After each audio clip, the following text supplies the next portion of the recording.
At 38 years old, with an annual salary of $62,000 as a mid-level risk analyst, Jerome felt the sting of humiliation settle deep in his bones. It was a cold, physical thing, a stark contrast to the cloying warmth of the grand ballroom. He was at his wife's annual company gala, an event celebrating the meteoric rise of her tech startup, Innovate Nashville. The room, perched on the 34th floor of a glass tower overlooking the city, glittered with the light of 1,000 tiny crystals hanging from the ceiling, each one probably costing more than his monthly mortgage payment. Renata, his wife, had insisted he come. "It's important for appearances, Jerome," she'd said, not looking up from her phone. But upon arrival, after posing for a single strained photo, she had gestured vaguely towards a small round table near the service exit. "The staff are over there. You can sit with them. Try to look like you belong." He was now seated between a junior graphic designer who looked barely 20 and a nervous intern from the catering company, holding a glass of complimentary and decidedly cheap sparkling wine that cost the company maybe $8 a bottle. His own suit, a perfectly respectable navy blue one he'd bought for $400 at a department store sale, felt like a pauper's rags in a room draped in $8,700 Armani suits and shimmering custom-made gowns. Renata, across the vast expanse of the ballroom, was a vision in a $12,000 crimson dress that clung to her form, her laughter echoing as she charmed a circle of venture capitalists. She hadn't glanced his way once. A man with silver hair and a watch that Jerome recognized as a Patek Philippe, a timepiece that easily cost over $100,000, approached Renata's circle. He nodded towards Jerome's lonely table.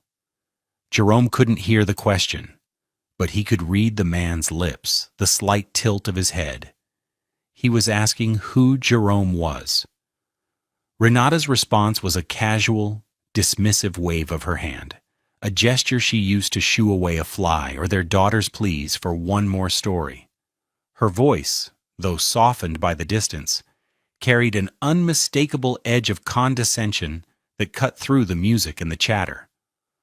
"Oh, him?" she said, her laugh a brittle little tinkling sound. "That's nobody you'd know. He just works at a bank." The men around her chuckled politely, their gazes flicking towards him for a brief, pitying moment before dismissing him entirely. "Nobody you'd know. He works at a bank." Jerome looked down at his own hands. The hands that packed his daughter's lunch every morning. The hands that had once held Renata's when they had nothing but a shared dream in a tiny rented apartment. He carefully placed his half-empty glass of $8 sparkling wine down on the white linen tablecloth. The clink was almost silent, lost in the noise of the room, but to Jerome it sounded like a gavel striking wood. He felt nothing. The humiliation had burned itself out, leaving behind a cold, clear, and utterly resolute calm. He knew, with a certainty that chilled him to his core, that this was the end. He just didn't know yet that the instrument of his liberation was already sitting on his desk, waiting for him. Their life hadn't always been a study in such stark contrast. Before Innovate Nashville, before the venture capital, and the $1.2 million condo on Oakmont Drive, there was just Jerome and Renata. They had met at a small community church picnic in North Nashville, two ambitious young black professionals drawn to each other's quiet determination. He was working his way through night school, aiming for a stable career in finance. She was sketching out business plans on napkins, her eyes alight with a fire that mesmerized him.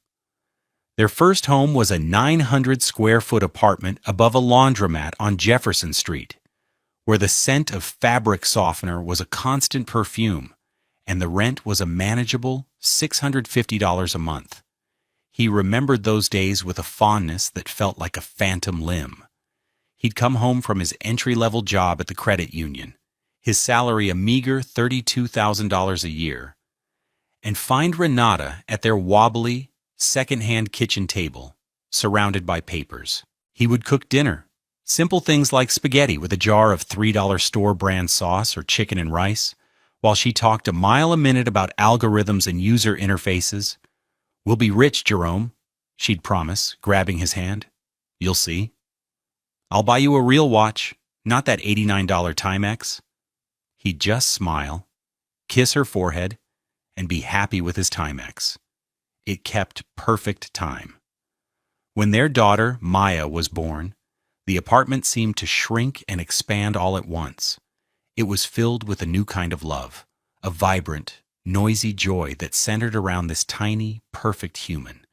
Jerome was the one who mastered the swaddle, who could soothe her cries with a low hum, who walked the floors with her at 3 a.m. when she wouldn't sleep. His deep brown skin was luminous in the glow of the unicorn nightlight Maya insisted on, a $15 purchase from Target that was worth $1 million to her. Renata loved Maya, of course, but she was consumed by her burgeoning company. The seed money started coming in, small amounts at first, $25,000 from a local angel investor, then $50,000 from a city grant. With each infusion of cash, a small piece of their shared life was chiseled away and replaced by something shinier, colder. The first casualty was dinner. Renata started working later, ordering inexpensive takeout, her half of the $2,800 dining room table in their new, larger rental home often empty. Jerome continued to cook, packing Maya's lunches with meticulous care. A turkey sandwich cut into a star shape, a handful of grapes, a note drawn on a napkin.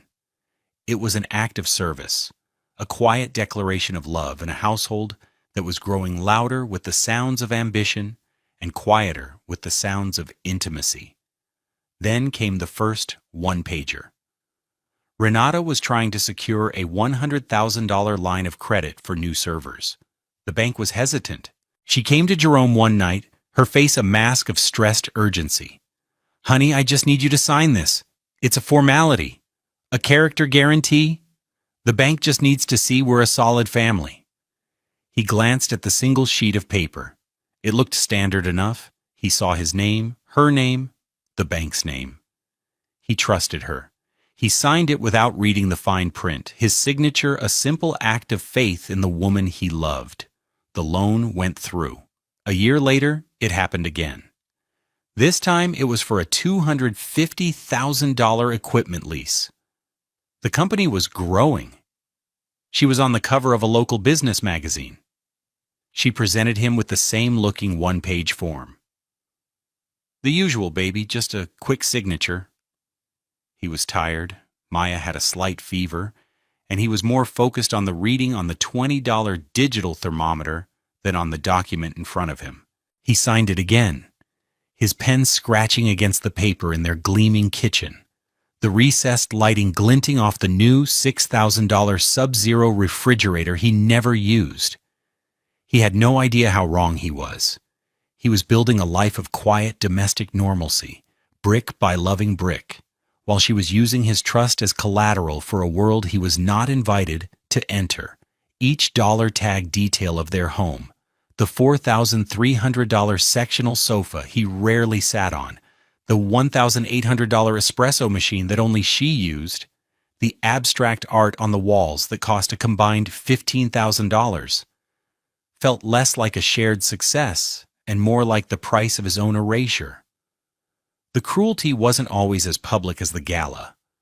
More often, it was a quiet domestic erosion, a series of small, cutting remarks that chipped away at his sense of self-worth. The outrage accumulated in the silent spaces of their expensive condo, in the moments between her pronouncements and his stunned silence. One Saturday morning, Jerome was in the kitchen making his and Maya's favorite pancake breakfast. Maya, all of 6 years old, sat at the island, her small legs kicking with excitement, the colorful plastic beads on the ends of her intricate braids clicking against the stool. The air smelled of melting butter and sweet batter, a smell that for Jerome was the very essence of fatherhood. Renata swept into the room, already dressed in a $600 set of Lululemon activewear, her phone pressed to her ear. No, Mark. The valuation is non-negotiable. We're looking at a seven-figure seed round minimum, she said, waving a dismissive hand at the pan of sizzling pancakes. She opened the $6,000 refrigerator, pulled out a bottle of cold-pressed green juice that cost $11, and wrinkled her nose. Ugh, Jerome, can you not with the grease smell? I have a Zoom with the board in an hour. I can't smell like a diner.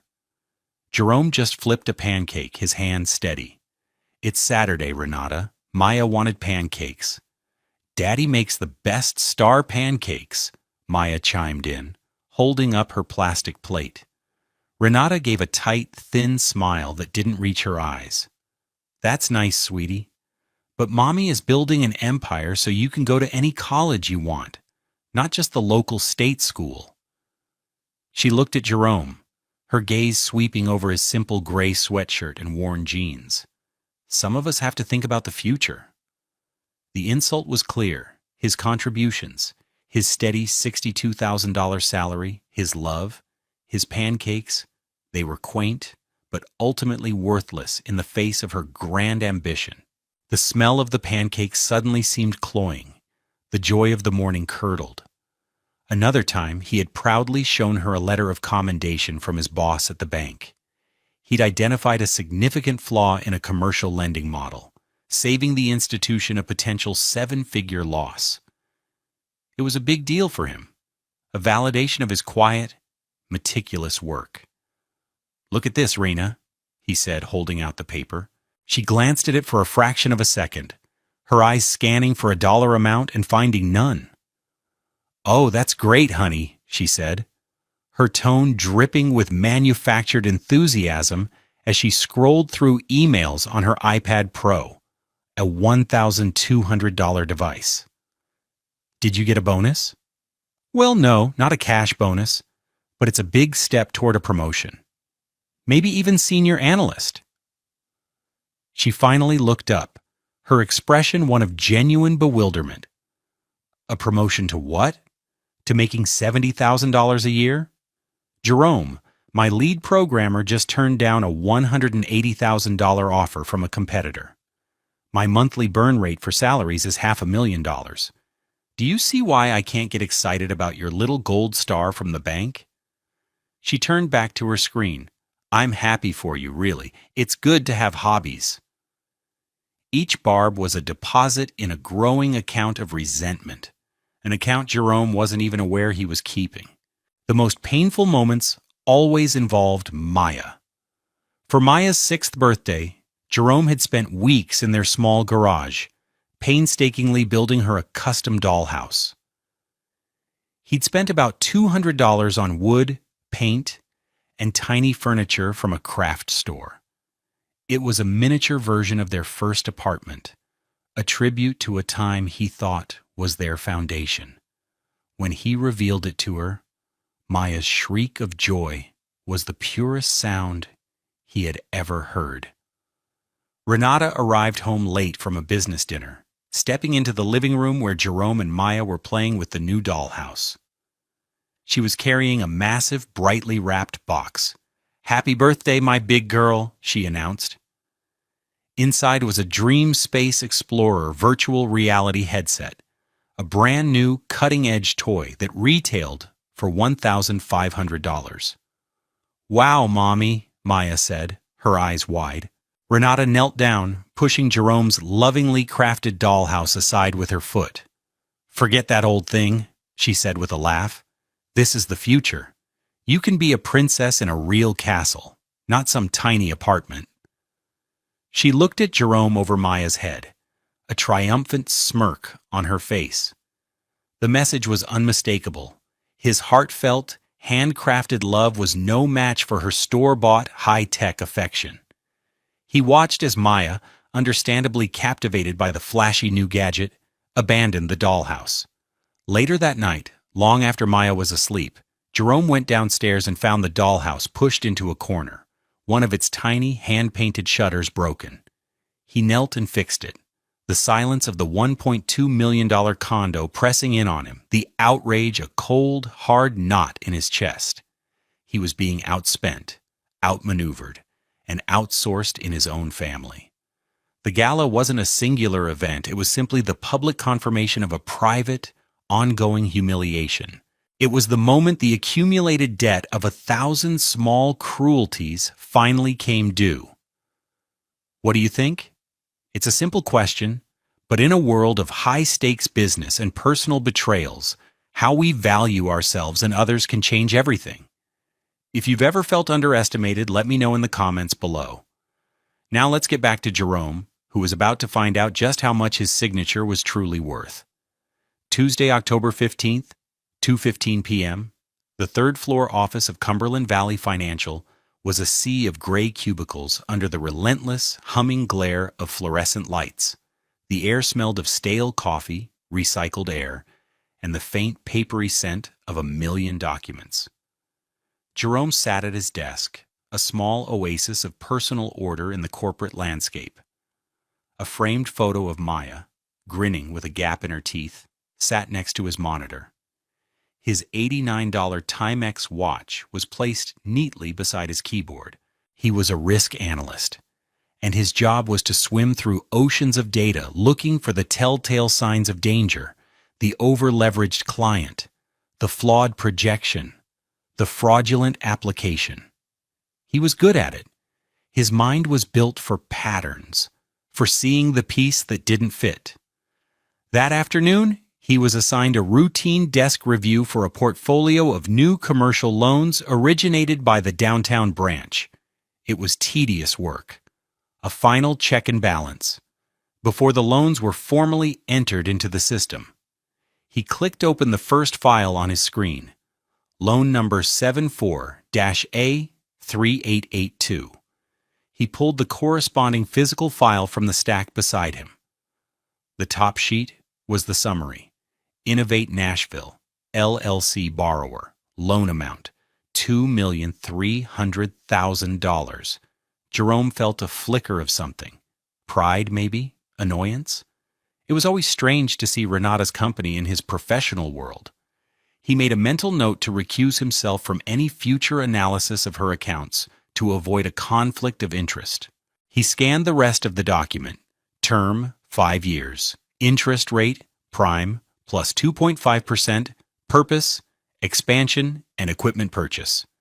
It all looked standard for a company on a fast growth trajectory. He turned the page. The next document was the personal guarantee. This was the collateral of last resort, the individual promise to cover the debt if the business defaulted. His eyes scanned the name of the guarantor, and then he stopped. His breath caught in his throat. The world seemed to narrow to the single line of text on the page. Guarantor, Jerome Wallace. It couldn't be. He blinked, thinking the fluorescent lights were playing tricks on him. He looked again. There was his name, his address, the one for their $1.2 million condo on Oakmont Drive, his social security number, and then, at the bottom of the page, was his signature. He recognized the curve of the J, the quick slash of the W. It was his handwriting. He remembered signing something. The one-pager, the formality. But this wasn't a one-page document. This was a thick, dense, 8-page legal contract, filled with clauses about asset seizure and wage garnishment. A cold dread, colder than the air conditioning blowing from the vent above, began to creep up his spine. He had never seen this document before in his life. Yet, there was his signature, clear as day. His hands, usually so steady, trembled as he flipped through the pages of the physical file. And then he found it. Paper clipped to the back of the thick, official 8-page guarantee was a single, separate sheet of paper. It was the one-pager he remembered. The familiar, simple layout, the generic language about being a character witness. It was the exact same form he had signed twice before for the $100,000 line of credit and the $250,000 lease. But this time, it was just a prop, a decoy. She had handed him the simple form, the one he trusted. while the real one, the $2.3 million personal guarantee that put every single thing he owned and would ever earn on the line, was slipped underneath for his signature. The room went silent. The hum of the lights faded. The distant chatter of his colleagues disappeared. All he could hear was the frantic, panicked beating of his own heart. He looked at the loan number again. Number 74-A3882. He looked at his screen. It was a loan from his bank, processed on his floor, and he, a risk analyst, had personally guaranteed it without his knowledge. The fraud was so simple, so audacious, and so deeply personal, it stole the air from his lungs. It wasn't just a business betrayal. It was a violation of his home, his name, his future. It was a betrayal of every pancake he'd ever flipped, every bedtime story he'd ever read, every quiet act of love he had offered in the belief that they were building a life together. In that moment, sitting in his gray cubicle under the gray lights, Jerome Wallace understood. The woman he had married no longer existed. In her place was a stranger who saw him not as a husband or a partner, but as a resource to be exploited, a signature on a dotted line, a nobody who worked at a bank. The drive home from the office that Tuesday was a blur. The familiar streets of Nashville, the glow of the setting sun on the windows of the shops on 12th Avenue South, it all seemed like a movie playing outside his car window. Inside his 2012 Toyota Camry, a car with 187,000 miles on the odometer that he'd paid off years ago, the silence was absolute. He didn't turn on the radio. He didn't call anyone. He just drove, his hands gripping the steering wheel, his mind a maelstrom of cold, crystalline rage. He replayed the moment in his mind. The feel of the glossy paper of the real guarantee, the cheap, thin texture of the decoy form. The paperclip. That tiny silver piece of metal, costing maybe 1/10 of a cent, was the hinge upon which his entire life had just swung. He pulled into the garage of their condo building, the automatic door humming shut behind him, sealing him into the quiet concrete space. He sat in his car for a full 5 minutes, just breathing. In and out. He had a choice. He could storm into the condo, throw the file on the $2,800 dining room table, and unleash the hurricane of fury and hurt that was building inside him. He could scream. He could cry. He could demand an explanation. He pictured the scene, Renata's initial surprise, followed by her practiced dismissiveness. She would call him hysterical. She would say it was a misunderstanding. She would twist it, turn it, and by the end of the night, he would somehow be the one apologizing. He had seen her do it 100 times, to employees, to vendors, to her own parents. He would not give her that satisfaction. He would not give her a scene. Strategic restraint. It was a term from his risk analysis playbook. When you discover a catastrophic vulnerability, you don't sound the alarm and cause a panic. You isolate the threat, you gather your data, and you plan your response quietly and methodically. You act from a position of strength, not from a place of emotional chaos. He got out of the car. He walked to the elevator, his face a calm, neutral mask.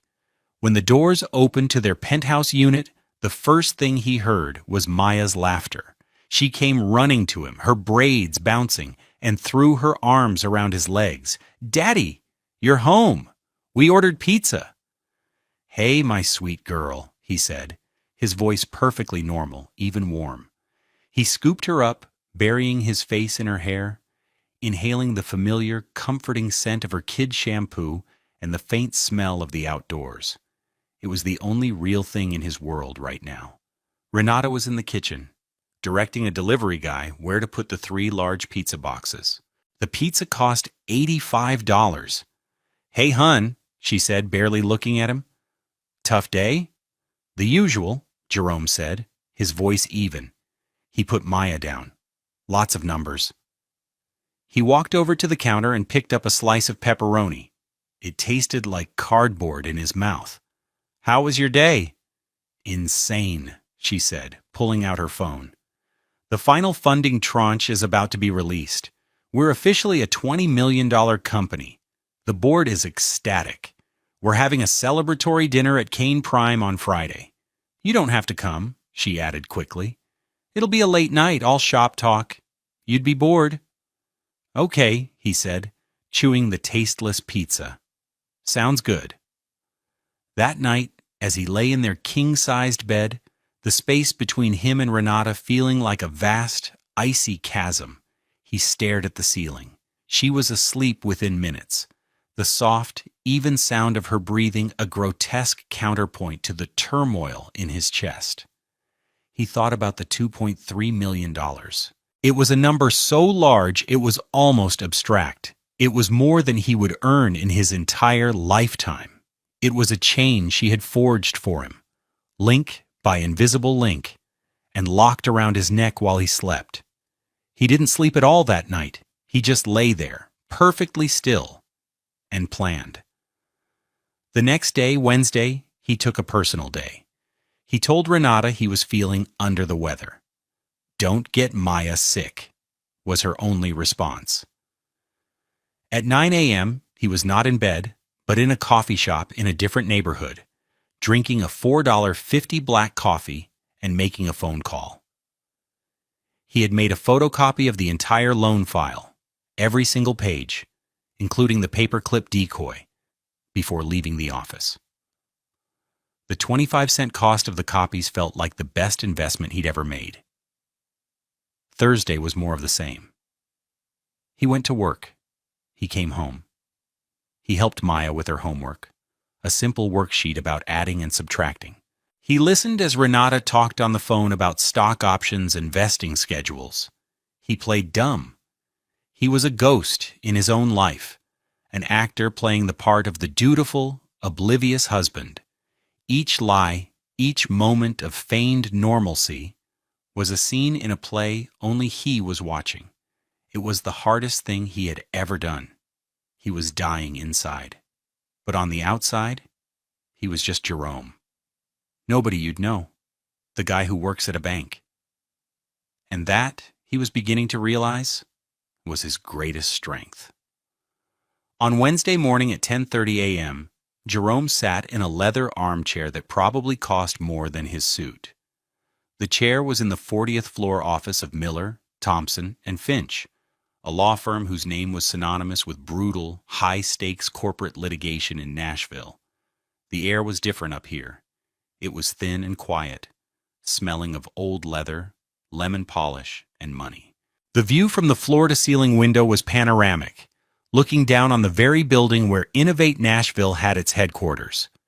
Across a massive mahogany desk sat a man named David Thompson. He was one of the founding partners, a sharp, formidable black man in his late 50s with a reputation for being a shark in a city of dolphins. He wore a flawlessly tailored suit that likely cost $10,000 and spoke in a low, precise voice that commanded attention. Jerome had been referred to him by a senior vice president at his own bank, a man who owed Jerome a favor after he'd discreetly saved him from a disastrous compliance issue years ago. "So, Mr. Wallace," Thompson began, his eyes scanning the documents Jerome had laid out on the desk, "tell me again what happened, from the beginning." Jerome took a breath. He had spent the morning rehearsing this, making sure he had the facts straight, devoid of the emotional hurricane that had been raging inside him for the past 24 hours. "My wife, Renata Wallace, is the CEO of a tech company called Innovate Nashville," he started, his voice steady. "They were securing a round of funding. Part of that was a $2.3 million commercial loan from Cumberland Valley Financial." Thompson nodded, not looking up from the papers. "My firm has done some work for CVF. Good bank. Conservative." "Yes, sir." "As part of the loan conditions, the bank required a personal guarantee. My wife presented me with what I believe to be a simple character witness form, a one-page document. It's this one here." Jerome pointed to the photocopy of the flimsy decoy form. She had used the same form twice before for smaller business loans. I trusted her. I signed it. "And you didn't read it?" Thompson asked, his tone neutral. I glanced at it. It looked identical to the previous ones. I had no reason to suspect otherwise. Jerome felt a flash of the old humiliation. I was complacent. "You were trusting," Thompson corrected him, finally looking up. His gaze was intense, analytical. "There's a difference. Go on." "Yesterday, during a routine desk review at my job, I'm a risk analyst at CVF's corporate office. I was assigned the file for this loan. That's when I discovered the document I actually signed was not the one-page form. It was this." He pushed the copy of the 8-page, ironclad personal guarantee forward. It was attached to the one-page form by a paperclip. My signature is on the final page of the 8-page contract. I have never seen the preceding 7 pages before in my life. Thompson leaned back in his chair, making a small steeple with his fingers. He was silent for a long moment, his eyes fixed on the 2 documents. The silence stretched, filled only by the distant sound of traffic from 40 floors below. Jerome's heart was pounding. "Fraudulent inducement," Thompson said finally, the words cutting through the quiet. "Sir?" "It's a legal term," Thompson explained, leaning forward again. He picked up the 2 documents, holding them side by side. "Fraudulent inducement occurs when a person is deceived into signing an agreement by a misrepresentation of the facts. Your wife, or her representatives, intentionally used this simple familiar document," he tapped the one-pager, "to trick you into signing this much more serious and binding one." He tapped the 8-page contract. The fact that they used the same decoy form on previous, legitimate occasions only strengthens the case. It establishes a pattern of behavior designed to make you lower your guard. It's premeditated, it's sophisticated, and it is unequivocally illegal. A wave of relief so profound it almost made Jerome dizzy washed over him. He wasn't crazy. He wasn't just an idiot who didn't read the fine print. He was a victim of a calculated deception. "So what can we do?" Jerome asked, his voice barely a whisper. Thompson's expression turned grim. "The first step is to nullify the guarantee. We will file a notice of withdrawal with the bank, effective immediately. On the grounds of fraudulent inducement, we will state that your signature was obtained under false pretenses and that you are voiding the agreement. We need to do this before the final funds are dispersed," which you said is Friday? "Yes," Jerome confirmed. "Renata mentioned a celebration dinner on Friday night." "Good. Time is on our side, but barely." Thompson was already buzzing his assistant. "Cynthia, I need you to clear my calendar for the rest of the day and get me lead counsel for Cumberland Valley Financial on the phone. Not the branch manager, the head guy downtown?" He turned back to Jerome. "This is going to get messy, Mr. Wallace, and expensive. My retainer is $25,000. My hourly rate is $1,200. Jerome didn't even flinch. He had spent the morning transferring the bulk of his personal savings, a total of $48,300 he had carefully built up over 15 years, into his checking account. "That won't be a problem," he said, pulling a checkbook from his worn leather wallet. As he wrote out the check for $25,000, his hand was perfectly steady. The number felt different now. It wasn't just money. It was ammunition. "What happens after we notify the bank?" Jerome asked. "The bank's legal team will immediately freeze the loan's dispersal to investigate the claim. When they see our evidence, the 2 forms, the pattern of deceit, your position within their own company, they will almost certainly side with us to avoid liability. They will recall the $2.3 million loan from Innovate Nashville." Thompson paused, letting the weight of his next words sink in. "And your wife's company will have a very, very big problem." Jerome nodded slowly. He looked out the window at the gleaming tower where Renata was probably celebrating, oblivious. The cold, clear calm he'd felt at the gala settled over him again. This wasn't about revenge. This wasn't about anger or hurt feelings anymore. This was about consequences. It was a risk analysis of his own life, and he was finally ready to mitigate the threat. The days leading up to the gala were a masterclass in deception. Jerome moved through his life like a phantom, his body performing the familiar rituals of home while his mind was elsewhere, deep in the trenches of legal strategy with David Thompson.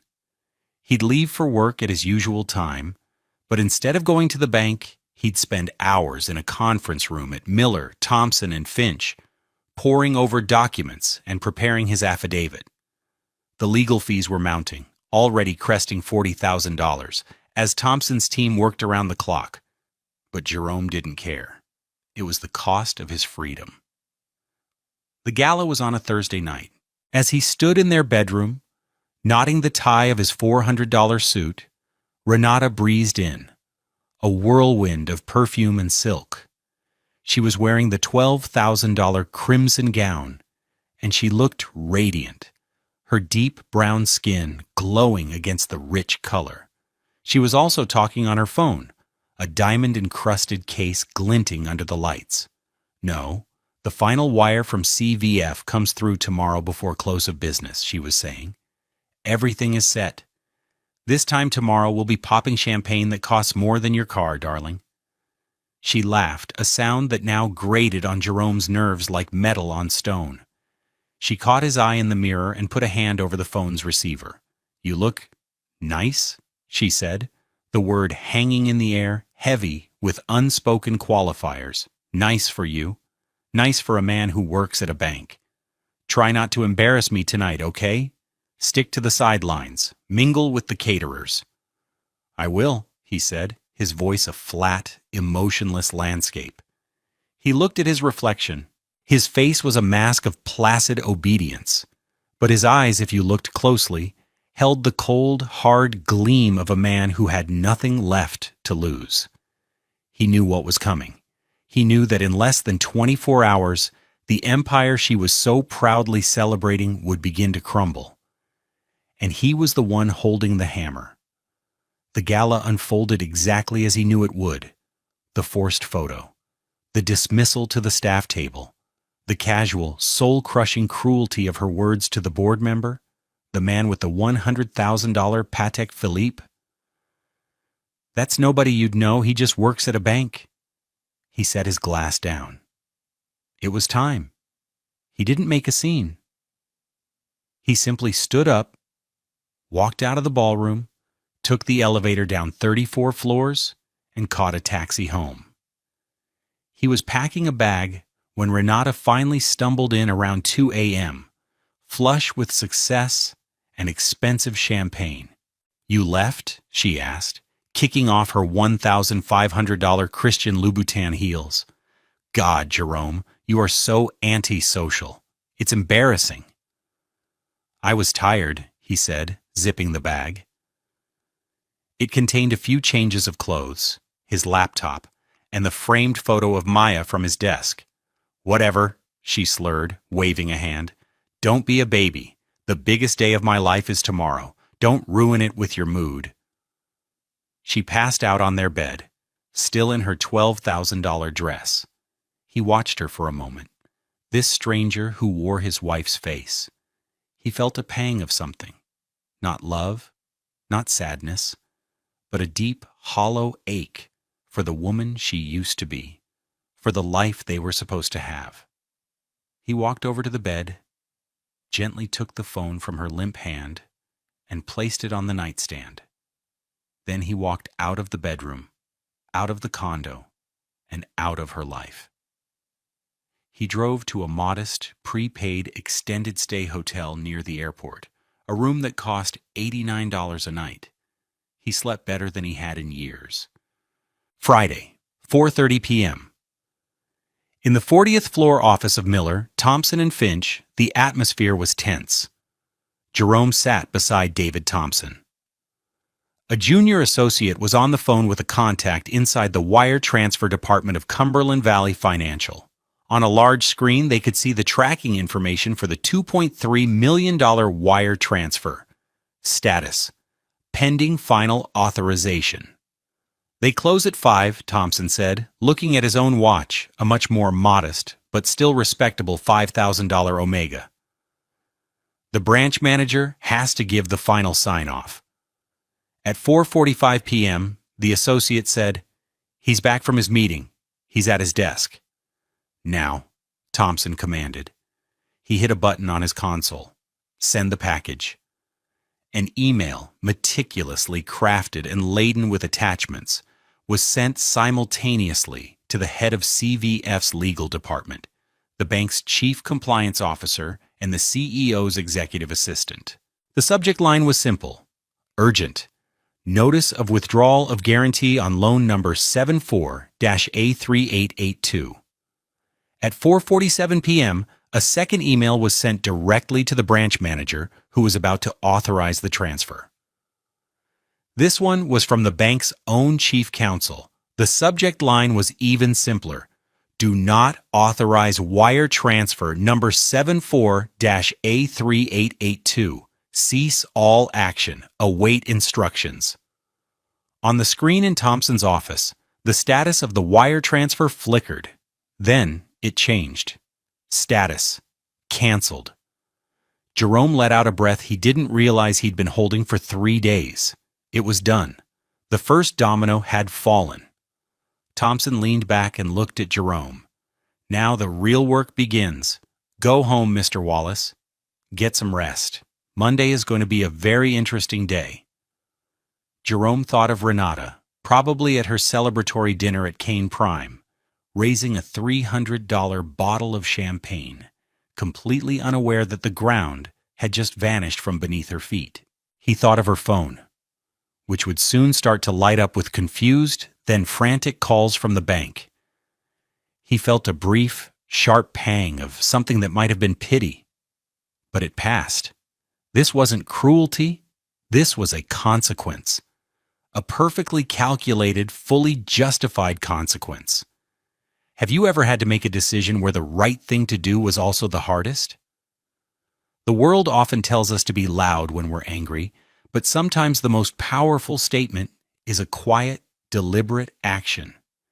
Share your thoughts on this in the comments. The weekend was about to be very long for Renata, but for Jerome, it was the beginning of peace. The aftermath was not a loud explosion, but a series of quiet, devastating implosions. Jerome experienced it from a distance, through the calm, precise updates from David Thompson's office. He spent the weekend in his anonymous $89 a night hotel room, ordering room service and watching old movies. For the first time in years, he felt a sense of peace. The only interruption was a carefully coordinated visit with Maya on Saturday afternoon. He had Thompson's firm send a formal request to Renata's new lawyer, she had hired one by Saturday morning, to pick up Maya for a few hours. They met at a neutral location, a Starbucks on Lexington, where a grim-faced Renata handed over Maya's small backpack without making eye contact. Jerome took Maya to the park. They fed the ducks. They got ice cream. He didn't say a word about the situation. He just focused on her, on the sound of her laughter and the feel of her small hand in his. He was following the first rule of the child safety protocol his lawyer had laid out. The child must always be safe, loved, and emotionally secure, completely shielded from the adult conflict. When he dropped her back off, Maya hugged him tight. "Are you coming home soon, Daddy?" she asked, her voice small.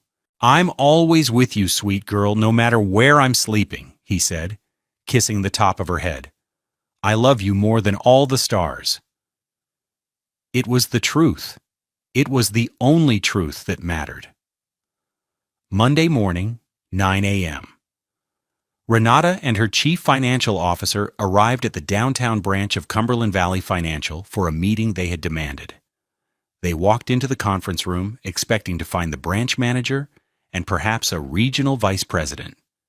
They were prepared for a fight, armed with printouts of their company's valuation and threats of taking their business elsewhere. Instead, they found David Thompson and two of his associates already seated at the table. On the screen at the head of the room was a single name, an external counsel for the bank, video conferenced in from Charlotte. The branch manager was nowhere in sight. Renata's face, as described later to Jerome by Thompson, went from aggressive confidence to pale confusion. "Who are you?" she demanded, looking at Thompson. "Where's the manager?" "I am David Thompson. I represent Jerome Wallace," Thompson said, his voice calm and even. "And we are here to discuss the fraudulent inducement related to the personal guarantee on loan number 74-A3882. He then proceeded to lay out the evidence, piece by damning piece. The two forms, the established pattern, the sworn affidavit from Jerome. The bank's lawyer on the screen was stone-faced. The bank's primary concern was its own liability. They had an employee, a risk analyst, who was the victim of a fraudulent act related to one of their own loans. It was a legal and public relations nightmare. The decision was swift and brutal. The $2.3 million loan was officially and irrevocably recalled. This was the first domino in the cascade of consequences. 1. The vendor breach. Innovate Nashville had already signed contracts with a major hardware vendor based on the imminent arrival of the $2.3 million. A purchase order for $340,000 worth of new servers was now in breach. The vendor, a notoriously aggressive company, immediately filed a lawsuit for the full amount plus damages, freezing a significant portion of Innovate Nashville's operating capital. 2. The board review. The news of a recalled loan and a major lawsuit sent shockwaves through the company's board of directors. The same silver-haired man with the $100,000 watch who had asked about Jerome at the Gala now led an emergency board meeting. They were venture capitalists. They invested in growth, not in scandal and legal turmoil. They immediately launched a formal investigation into Renata's conduct and management practices. 3. The financial collapse. With the loan gone and its capital frozen by the lawsuit, Innovate Nashville's cash flow dried up almost overnight. They missed payroll the following Friday. The lead programmer who had turned down a $180,000 offer abruptly resigned, followed by 3 other key engineers. The company's burn rate, which Renata had once boasted about, now became a funeral pyre. 4. The reputation. Nashville's tech and business community is tight-knit. The story spread like wildfire, not through press releases but through whispers at private clubs, texts between executives, and calls between lawyers. The official story was funding complications. The unofficial story, the one that mattered, was that Renata Wallace was untrustworthy. Her carefully curated image as a visionary entrepreneur evaporated in a single week. She had performed a masterful act of self-immolation. 5. The personal assets. The condo on Oakmont Drive was in both their names, but the mortgage payments were automatically drawn from Renata's account, an account that was now frozen. Jerome, through his lawyer, formally relinquished his claim to the property in exchange for Renata assuming the full $980,000 remaining on the mortgage, a debt she could no longer service. The bank foreclosed within 3 months.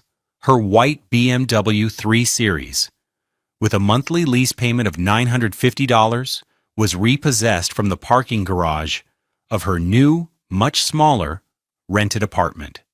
Her collection of designer clothes, the $2,400 Burberry dresses and $8,700 Armani suits, began appearing on luxury consignment websites for pennies on the dollar. Jerome watched it all from his quiet distance. He felt no joy, no schadenfreude. He only felt a profound sense of gravity, the inevitable and crushing pull of consequences. She had built her empire on a foundation of deceit, using his trust as the cornerstone. And when he had calmly, quietly removed that stone, the entire glittering facade had come crashing down. 16 months later. The rain fell in soft, steady sheets against the window of Jerome's new office, blurring the view of the budding community garden below. The sound was soothing, a gentle rhythm that matched the quiet hum of his new life. The office wasn't on the 40th floor of a glass tower. It was on the second floor of a beautifully restored brick building in the heart of East Nashville. The furniture wasn't mahogany and leather. It was simple, functional, and locally made. The air didn't smell of money. It smelled of fresh paint, brewing coffee, and possibility. A small drawing was taped to the side of his computer monitor. It was done in brown and black crayon on construction paper. It showed two figures. One was a tall man with a big smile. The other was a little girl with braids that had little yellow circles on the ends, holding his hand. Above them, in a child's wobbly script, it said, "My daddy, the boss." Maya had drawn it for him on his first day. It was his most valuable possession. Jerome was no longer a mid-level analyst. He was a founding partner. After the divorce was finalized, a quiet, uncontested affair in which Renata, humbled and financially broken, had agreed to all his terms, he had taken his portion of their liquidated assets, a modest sum of just over $150,000, and pooled it with the life savings of two other veteran black bankers who, like him, had grown tired of the corporate glass ceiling. Together, they had done something radical. They had started a bank. The East Nashville Community Credit Union wasn't designed to fund tech startups with multi-million-dollar burn rates. It was designed to give $5,000 microloans to women starting home-based businesses. It was there to provide fair mortgages to families the big banks overlooked. It existed to fund the dreams of the people in the neighborhood, the people who were just like him. Once upon a time, he worked harder than he ever had in his life, but for the first time, the work felt like it mattered. His salary was barely more than it had been before, but his equity in the credit union was growing, slowly and solidly, like the vegetables in the garden outside. He lived in a small rented two-bedroom apartment a few blocks away. It was less than a third the size of the old condo, but it was filled with light, laughter, and the smell of his cooking. He had Maya from Thursday to Sunday every week. Their life was simple. They did homework at the kitchen table. They went to the park. They had movie nights with popcorn. He was happy, genuinely, peacefully happy. One afternoon, a brief article appeared in the Nashville Business Journal's online edition. It was a short, 300-word piece about the success of the new credit union and its impact on the local community. It included a photo of the three founding partners. Jerome was in the middle, smiling, wearing a simple but well-fitting suit. The final paragraph read, "Leading the charge is Jerome Wallace, a former risk analyst whose quiet expertise and deep commitment to community-first banking are being hailed as a new model for ethical finance in the city." Across town, in a cramped cubicle at a third-party logistics company where she now worked as a mid-level account manager for $45,000 a year, Renata Wallace received an email. It was from the silver-haired board member, the one with the Patek Philippe watch. They hadn't spoken in over a year, not since he had presided over the dismantling of her company. The subject line was blank. The body of the email contained only a single, unadorned link. She clicked it. The article from the Business Journal filled her screen. Her eyes landed on the photo of Jerome, smiling, successful, respected. Her Jerome, the man she had dismissed, humiliated, and tried to ruin. She read the final line about his quiet expertise. Then her gaze fell on the headline. Founding partner Jerome Wallace on the true value of $1. A moment later, a second email from the same board member arrived. This one had a message. 6 simple words. He works at a bank. Renata stared at the screen, the fluorescent lights of her own gray, anonymous office, glinting off the tears welling in her eyes. It wasn't an insult. It was a statement of fact. It was a final, devastating accounting of what she had lost. He did work at a bank. He just happened to own it. True wealth isn't measured in stock options or company valuations. It's not found in expensive cars or designer clothes. True wealth is character. It's integrity.